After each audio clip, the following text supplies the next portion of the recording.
She was standing at his door, barefoot in the snow, clutching a doll no more than 5.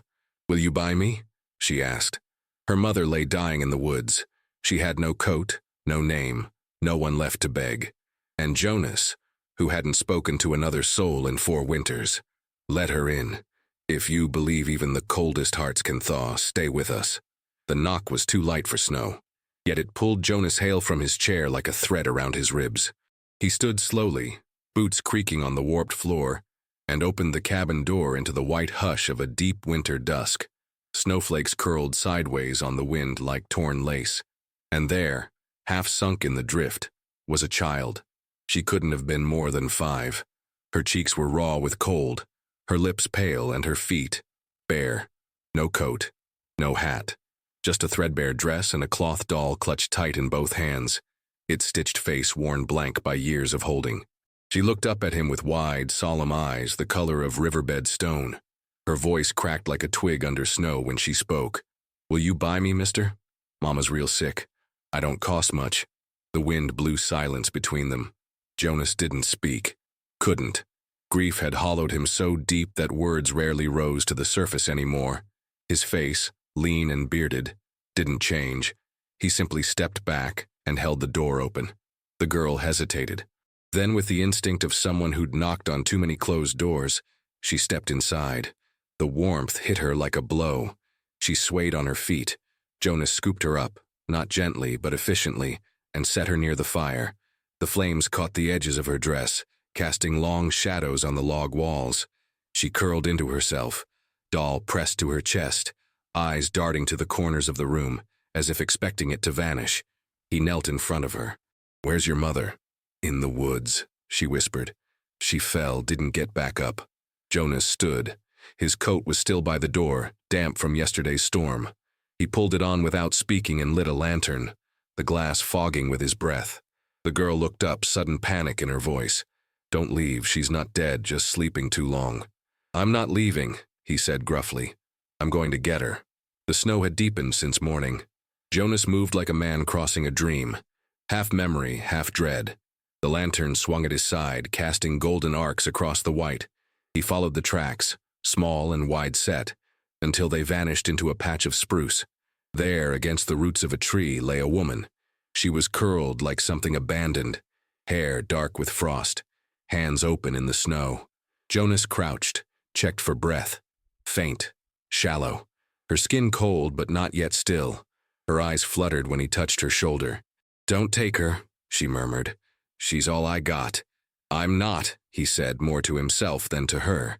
He lifted her, stiff and awkward in his arms, and began the slow walk back.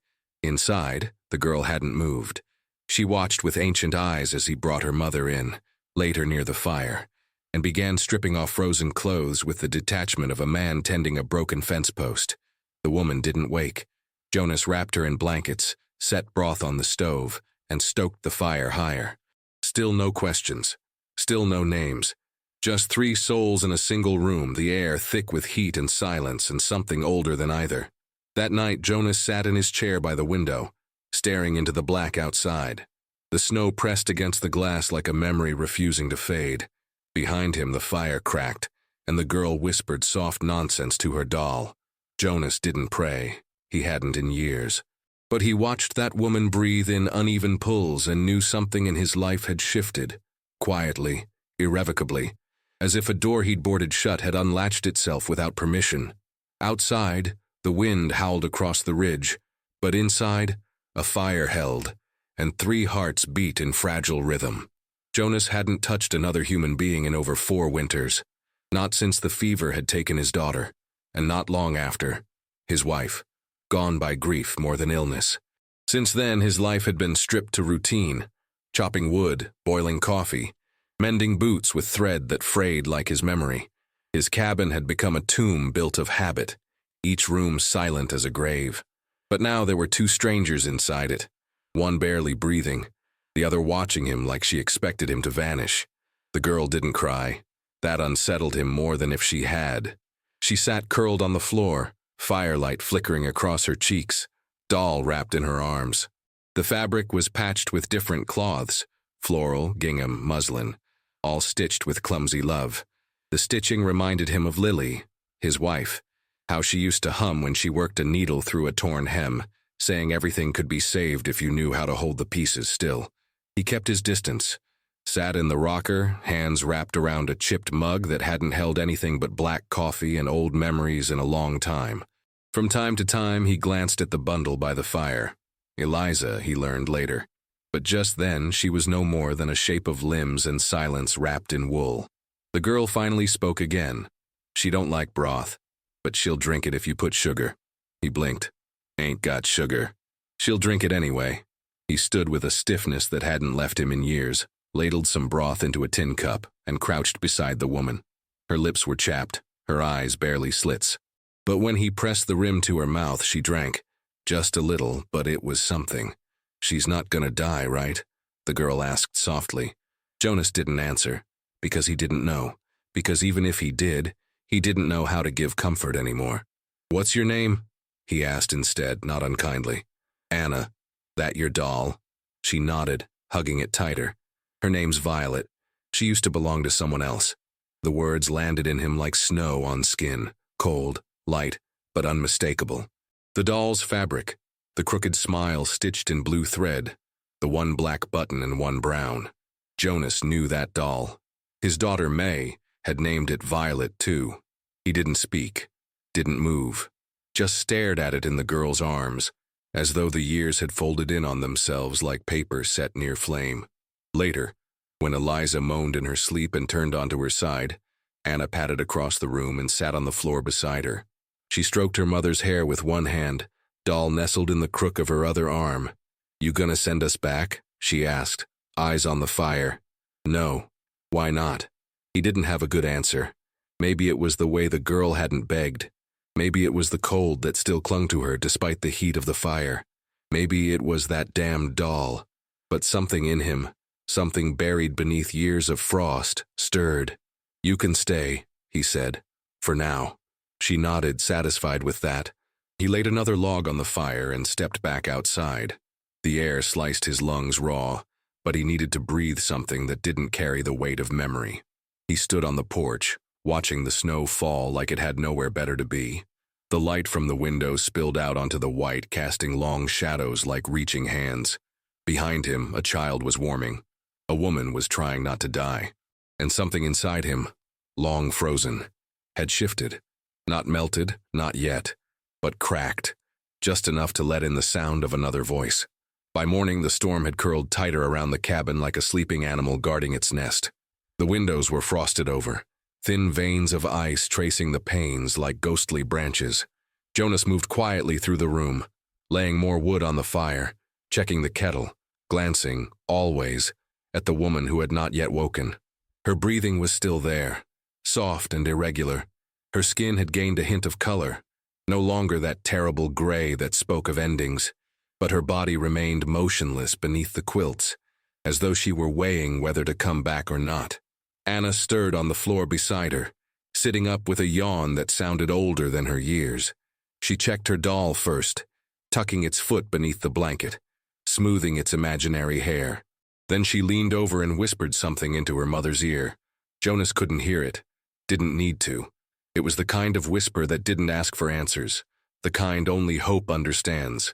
He crouched by the fire, poured a mug of hot water, no coffee this time, not for her, and added a pinch of salt. He handed it to Anna. She took it with both hands, careful, proud. I'll help her drink it, she said. He nodded. Don't rush. Eliza stirred at the touch of the cup. Her eyes opened in slits, dry and confused. She blinked up at her daughter, at the man behind her, at the fire. Her mouth moved, but no sound came. Anna bent close. It's okay, Mama. We're safe now. Jonas turned away at that. There was something in the gentleness of the child's voice that felt too naked to witness. He busied himself at the stove, cutting the last of the salted pork into broth. It would need to last.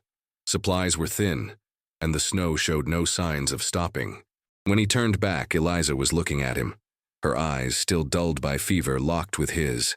Not with fear, but with wariness, the way a creature watches something too large to flee, too close to fight. She tried to sit up and winced. Anna steadied her. I'm not here to hurt you, Jonas said, voice rough from disuse. I know, she rasped, her throat raw. Anna said you were in the woods. She tried to carry me.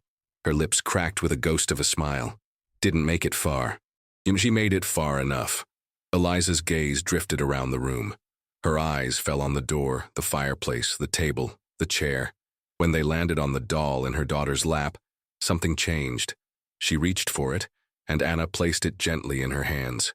I told her not to trade it, Eliza whispered. She didn't, Jonas said quietly. She asked if I'd buy her. The words hung there, raw and unreal. Eliza closed her eyes. I was trying to get us away. He left us in the next town over. Said he'd be back. Took the last of our money. Who is he? Doesn't matter, not if he doesn't come back. Jonas studied her a moment. What's your name? Eliza. He nodded once, then returned to the stove. He ladled soup into a tin bowl, added a wedge of biscuit, and placed it near her feet.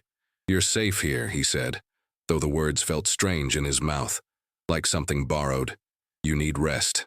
She didn't thank him. She didn't need to. The fact that she accepted the food without flinching said enough. That night, Jonas lay awake in his cot, listening to the fire settle into coals. Eliza and Anna slept on the far side of the room. The air was heavy with steam and pine smoke, and something else, something more delicate. The sound of breathing, not his own. The occasional creak of wood as one of them turned under blankets. The living noise of not being alone. He closed his eyes, but didn't sleep. Sleep still felt too dangerous, too close to memory. Instead, he listened to the rhythm of 3 lives strung thin across a single roof, and wondered, without wanting to, what it would cost to keep them there. The storm refused to leave. It lingered like a house guest without shame, wrapping the cabin in wind and white for days that blurred into one another. Outside, the world was swallowed whole, trees erased, path gone. The woodpile nothing more than a soft mound beneath endless snow. But inside, within those thick log walls, time did something strange. It slowed. It softened. The cabin became something more than shelter. It became a space between lives, between what had been and what might still be. Jonas moved through the days like a man pacing inside his own skin. He rose early, tended the fire, checked the door for snowdrifts, melted ice for water, split wood in short bursts, then sat in silence. Eliza was too weak to stand, but each morning he found her a little more alert. Her voice returned in murmurs. Her eyes stayed open longer. Sometimes she would sit up against the wall, legs covered in quilts, watching the fire like it was a thing she barely believed. Anna never left her mother's side, not really. She'd sleep curled near her, then spend the day organizing their small world. She made a bed for the doll near the hearth, carefully folding a hand towel into a mattress. She helped stir the broth. She hummed tuneless songs that rose and fell like the wind outside. And she talked, not constantly, but just enough to keep the silence from turning heavy. She always used to hum, Eliza said once, her voice still frayed. Even before she could speak right. Jonas just nodded. He wasn't used to voices in the cabin. The sound of them felt intrusive at first. Too alive, too unpredictable. But he found himself listening. Not just to the words, but to the weight behind them. The pauses. The way Eliza breathed before she spoke. The way Anna said please, without expecting anything in return. Eliza began mending things. First her own torn shawl, then the hem of a curtain, then one of Jonas's flannel shirts left forgotten in a crate. Her hands worked with quiet skill, thread moving in and out of fabric like the passing of thought. Was your wife a seamstress? She asked him once. No, he said. She didn't ask more. And he didn't offer. But her question lingered.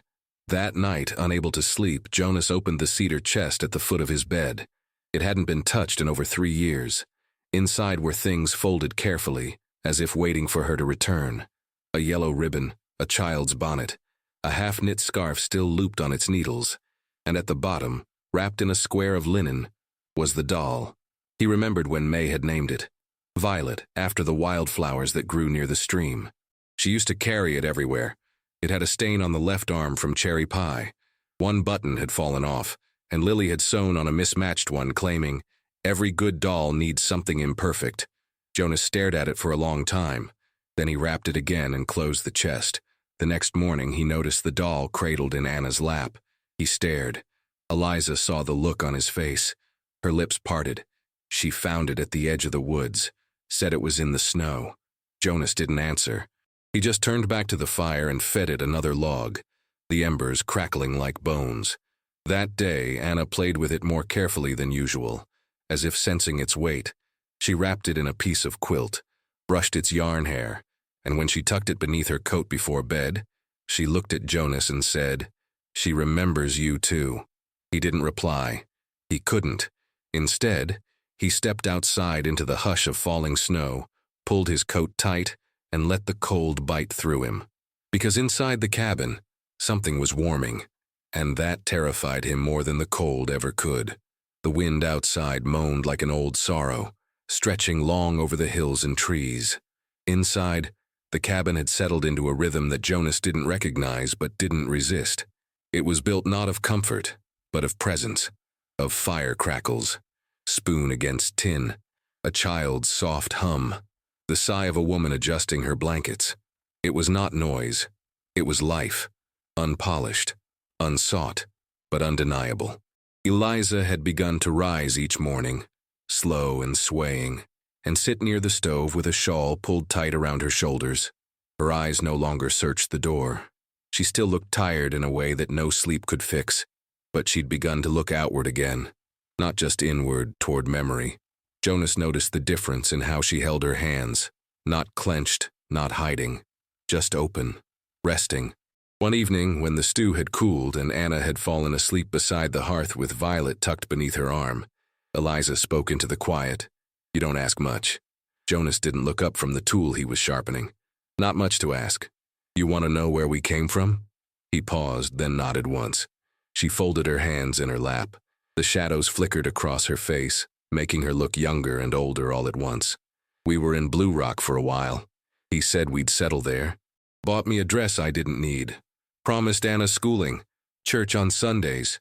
He didn't mean it. He meant for us to look nice long enough to get a room above the saloon." Jonas didn't interrupt.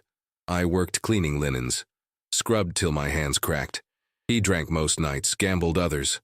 One night, he didn't come back at all." She looked over at her daughter, then at Jonas. "I asked the sheriff for help. He said I should have known better. Said no decent man would want what he hadn't finished with. Then he asked if I still had the dress." Her voice broke at the edge, but didn't fall. "I took Anna, left before dawn, walked until we couldn't. She carried that doll the whole way, wouldn't let it go." Jonas set down the tool. His hands were steady, but his jaw was tight. "They call that justice," he muttered. "They call it consequence," she corrected, her voice flat. "For women like me." There was no silence thick enough to answer that, so he didn't try. He stood and stoked the fire, then sat again.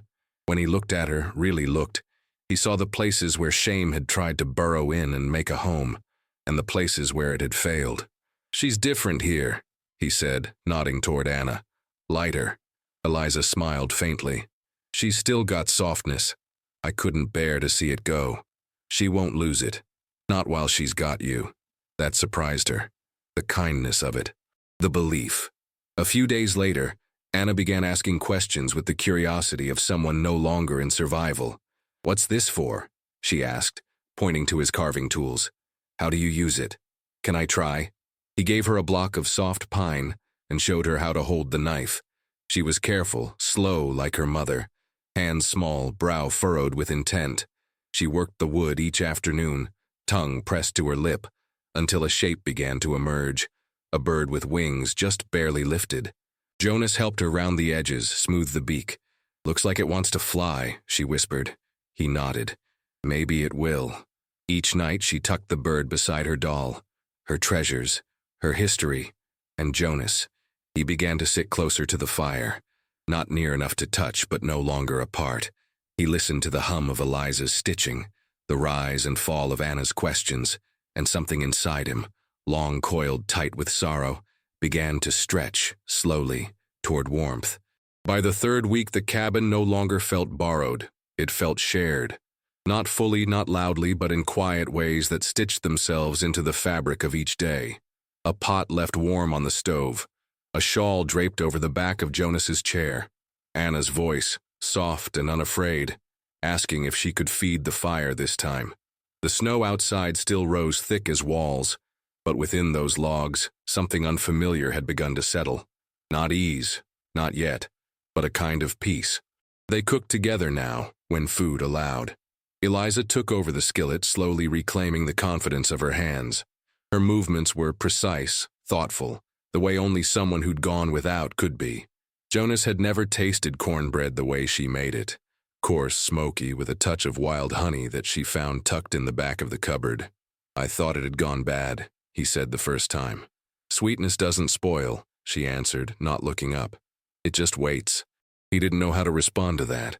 But later he saved the last bite of the crust, wrapped it in a cloth and tucked it into the top drawer near his tools.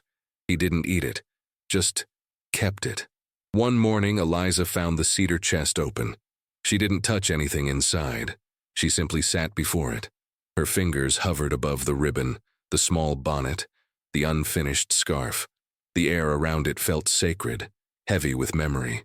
She looked over her shoulder and saw Jonas watching her from across the room. "May?" she asked gently. He nodded. "Your daughter?" "Yes." She waited, not pushing. "She died before the thaw. Fever came fast. Lily." His voice thinned. "My wife didn't speak much after." Eliza let the silence grow full. She didn't offer sympathy, didn't try to soothe. She simply stood, walked to him, and placed the folded scarf on the table. The needles still looped through the yarn. "You could finish it," she said. His breath caught, not from the suggestion, but from how gently it was offered. That evening, Anna placed the doll on Jonas's chair before dinner. She did it without ceremony, without a word. Just walked over, set it down, and returned to her mother's side. Jonas froze when he saw it. He stared for a long time, at the crooked smile, the mismatched eyes, the faded threads of the dress that Lily had sewn. His first instinct was to turn away, to leave the cabin and breathe the kind of cold that numbed all thought. But instead, he sat down slowly, the chair creaking under his weight. He picked up the doll with both hands, cradled it the way he remembered May doing, and rested it on his lap. "Violet's tired," Anna said from across the room, "but she likes it here." Jonas nodded once. His throat burned. They ate in silence that night, but it wasn't the kind that bruised. It was something else, something woven from respect and loss and the shared understanding of people who had all lost too much to pretend otherwise. Later, when Eliza was cleaning the table and Anna was curled by the fire carving lines into her wooden bird, Jonas pulled a second chair closer to the hearth. He didn't say why, but Eliza sat in it. They didn't speak. They just watched the flames, their faces painted gold in shadow. And in that silence, something passed between them. Not a promise, not yet, but something gentler. An agreement, maybe, that the worst might be behind them, that perhaps in this place of snow and ash and quiet, there was still room for warmth, still room for something to grow. The storm broke like a breath held too long. One morning, the sun rose golden through the trees, dazzling off the snow like glass scattered across the earth. The sky was too blue to be trusted, and the wind had quieted, as if exhausted by its own fury. For the first time in weeks, the woods beyond the cabin emerged, trees heavy with snow, fences bent low, a rabbit trail stitched across the yard. Jonas stood on the porch, squinting into the light, his breath fogging the air in clouds. Still cold, still sharp, but not cruel. He didn't go to town that day, or the next. But the third morning, with flour near gone and salt and dust at the bottom of the barrel, he hitched his old mare and rode into Cold Hollow. The town hadn't changed, just enough buildings to look respectable, a church with chipped paint, a mercantile that smelled of kerosene and hay, a handful of folks who nodded at Jonas with cautious respect. He was known, not liked, not disliked, just known. The man who lost his family and didn't speak much after. He bought supplies, sugar, salt, beans, thread, a spool of green ribbon that he didn't remember picking up. He was tying the last bundle when she appeared. Hester Lynn, widowed young, bitter early. hair scraped tight beneath a bonnet that didn't suit her. She watched Jonas like a crow watches a dying lamb. "Heard you've got company," she said, voice sweet as vinegar. Jonas didn't look at her. Heard wrong. Girl with a child, thin as wind. Some say she worked in Blue Rock. Her eyes glittered. "Some say she was passed around before she came this way." Jonas tied the last knot tight enough to make his knuckles pale. "She's not your concern." "Oh, I think she is." Hester stepped closer. "You bring someone like that into your home? Folks start to wonder what you're doing up there, why you're doing it." He turned to face her, slow and quiet. His voice was low enough to freeze. "Say what you want, but say it away from her." Hester blinked, startled by the steel. Then she smiled, cruel and pleased. "A man who defends a whore must be sleeping beside one." Jonas didn't move. Not then. He simply picked up the bundles, nodded once to the shopkeep, and walked out. Back at the cabin, Eliza saw it on his face.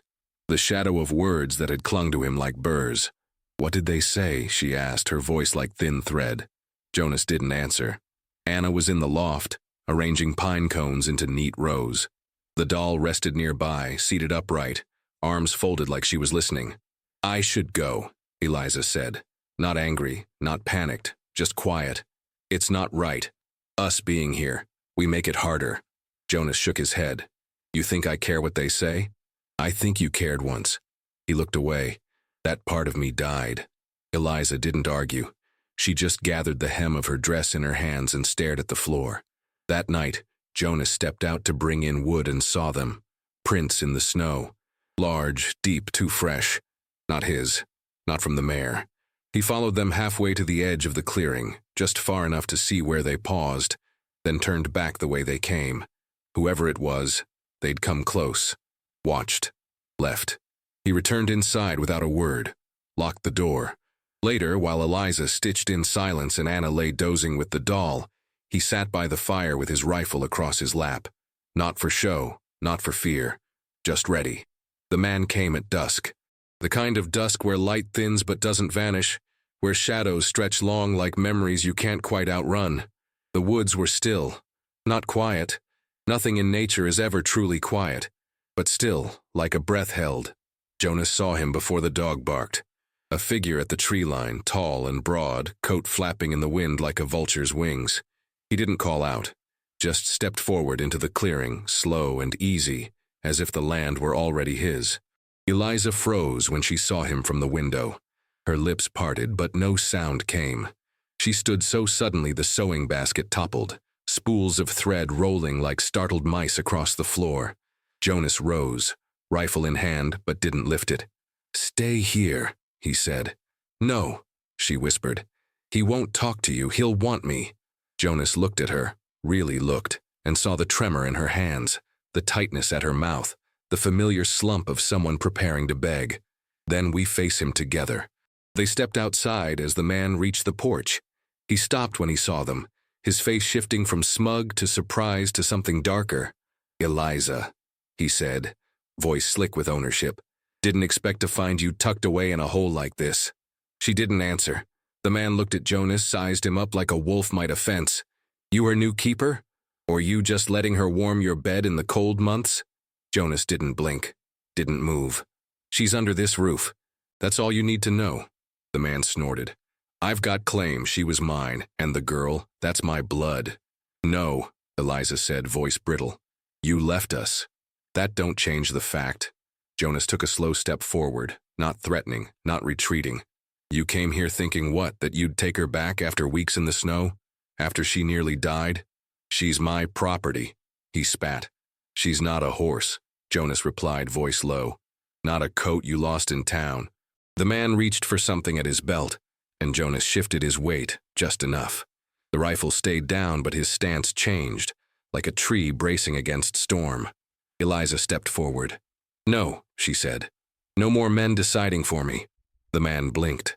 "I begged you for shelter, for food, for Anna's sake, and you left. You traded our names for whiskey and a warm bed somewhere else." She was shaking now, but she didn't stop. "You don't get to come back just because you sobered up or got bored." The man opened his mouth, but Jonas was there before he could speak. Not touching, just present, solid. "If you raise a hand to her," Jonas said, "you won't raise it again." The man stared at them. One broken woman, one silent man, a cabin flickering behind them. He squinted, weighed the risk, then spat into the snow. "Keep your whore," he muttered, and turned. Jonas didn't lower the rifle until the man had vanished into the trees. Inside, Anna was still asleep. Her doll lay across her chest, one arm flung wide like it had tried to shield her. Eliza stood near the fire, her breath coming fast, her face flushed not with shame but with fury. "He's gone," Jonas said. She nodded. "I thought I'd be scared," she whispered. "I thought I'd fall apart." "You didn't." She looked at him, really looked, and her eyes were full. Not of tears, but of something heavier, something like beginning. That night, Eliza laid a folded blanket on the chair where Jonas always sat. No words, just the offering of softness, where once there had been nothing but wood and silence. And Jonas, for the first time in years, let himself fall asleep with the fire still burning, and the door locked not against the world, but for the sake of what he'd chosen to protect. The days after passed like smoke, thin and slow and oddly warm. The snow no longer threatened. It softened, melted in corners of the roof, slid from branches in sheets that startled the crows. The edges of the world were still white, still cold, but something had changed. Not in the weather, but in the weight of the air. The way Jonas moved through the cabin, the way Eliza looked at him when she thought he wasn't watching. One evening, when Anna had fallen asleep early with Violet tucked beneath one arm and the carved bird beneath the other, Eliza stood by the fire with her hands wrapped around a mug of tea. The steam curled past her cheek like breath too warm to belong in winter. She didn't speak for a long time. Neither did Jonas. He sat across from her near the fire, but not close enough to steal her space. "You remind me of silence," she said quietly. He looked up, unsure if it was insult or invitation. "The kind that doesn't hurt," she added. "The kind that lets you breathe." He shifted in his chair. "That's not what most people say. You don't say much, but when you do," her eyes flicked to him, "it stays." He didn't know what to do with that, so he just looked at her, the way you look at something that might break if you touched it wrong. Eliza lowered herself to the floor near the hearth, crossed her legs, and stared into the coals. The firelight flickered over her face, lighting old bruises that no longer showed. She didn't look up when she began to speak. "I used to think I was made for surviving," she said. "Like that was the best I could hope for. You get hurt enough times, you start to believe that all you're good at is not dying." Jonas didn't interrupt. "But lately, I've been thinking about what comes after. If there's such a thing." "There is," he said. Her eyes rose to meet his. "I used to have a daughter," he said, voice rough. "May, she died when the frost came early. My wife never forgave the earth for that. Or me. She stopped waking up one morning. Just stopped." "I'm sorry," Eliza whispered. "I was too," he said. "For a long time." They sat in silence, the fire the only witness. Then Eliza leaned back against the wall, arms around her knees, and said, "Do you want us to leave?" The question was soft. No anger, no fear. Just a woman who had learned to expect doors closing, no matter how gently. Jonas looked at her, then at the girl sleeping near the stairs. Her small hand rested over the wooden bird. The doll's dress had come unstitched at the hem. He'd fix it tomorrow. "No," he said. It was one word, but it landed like a promise. "I want you to stay." Eliza blinked hard, looked away. When she looked back, her eyes were wet, but not weak. "Even if people talk, let them," he said. "Even if I'm not proper." "You're here," he said. "That's enough." She smiled then, not wide, not showy, just a soft, tired curve of mouth that said more than any words could. He stood, reached for the blanket draped over the back of her chair, and handed it to her. She took it. Their fingers brushed, just for a moment, but it was enough to send something sharp and tender spiraling down his spine. He sat again, but closer this time, just close enough to feel her warmth. Just close enough that the silence between them didn't feel like distance anymore. That night, while the fire settled and snow tapped softly against the window panes, Jonas didn't sleep in the rocker. He stretched out on the floor near the hearth, wrapped in an old quilt that still smelled faintly of cedar. Eliza was already there, resting under the blanket he'd given her. Between them, Anna breathed evenly in her dreams, the doll tucked beneath her chin, the carved bird nestled against her shoulder like a wing, and Jonas, for the first time in years, dreamed of spring. Spring didn't arrive all at once. It came in shy, uncertain steps, first in the drip of icicles from the eaves, then in the thaw of the creek behind the cabin, its trickle slow but sure. Then came the scent of wet earth and pine.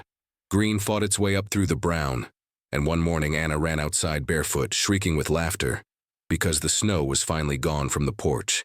Inside, the world changed just as quietly. Jonas began to rise later, linger longer over coffee.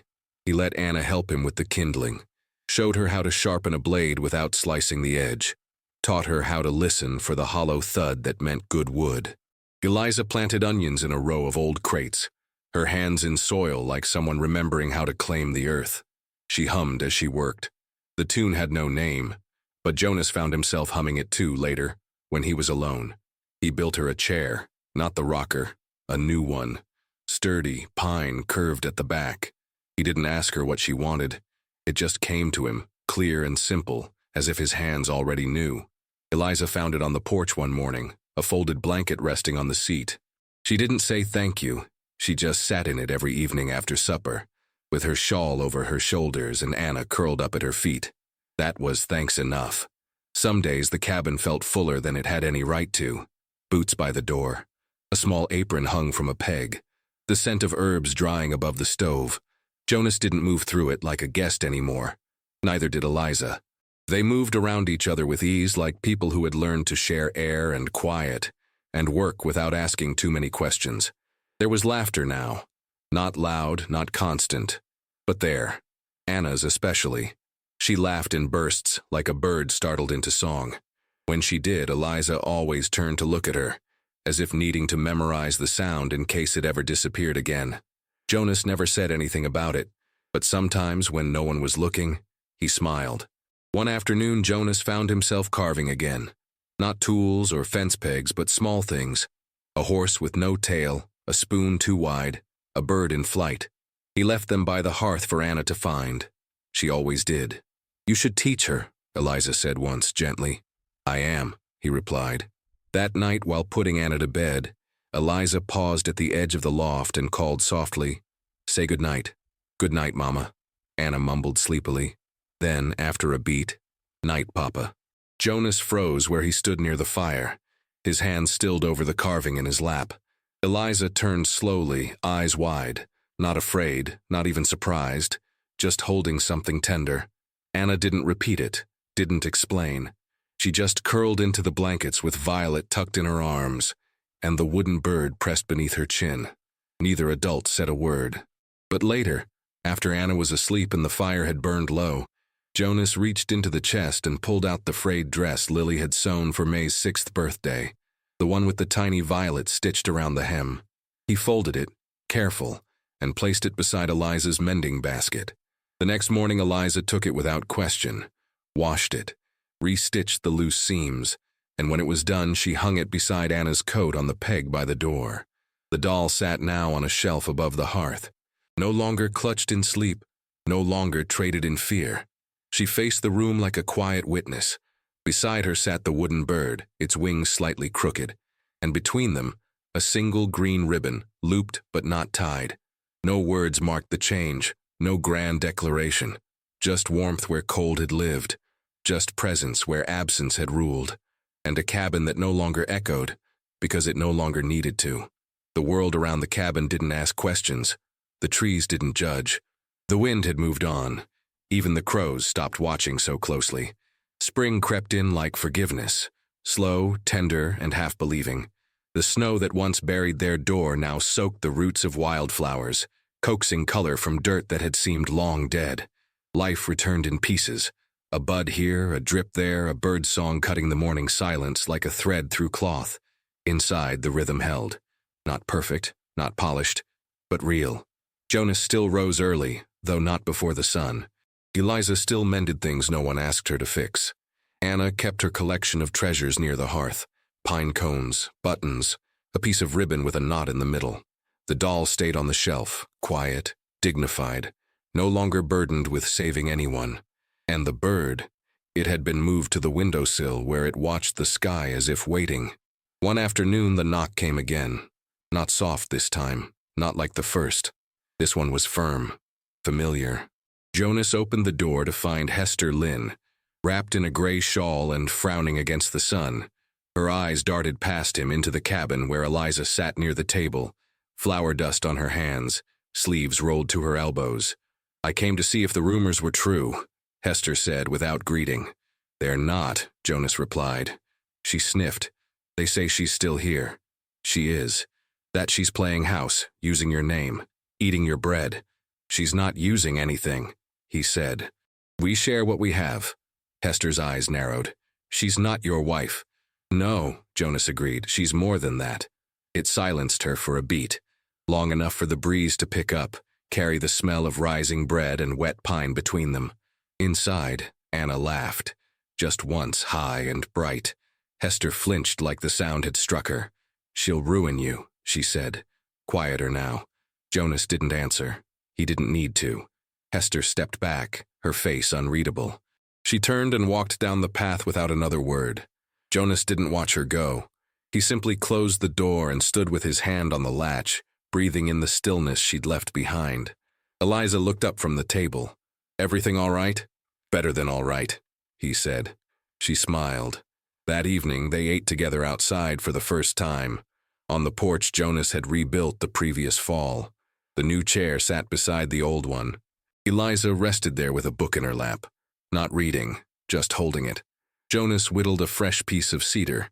Anna rolled marbles across the floorboards, naming each after birds she'd only just begun to see. As the sky turned soft with dusk, Eliza leaned back and said, "You know, I used to think home was a place you had to earn."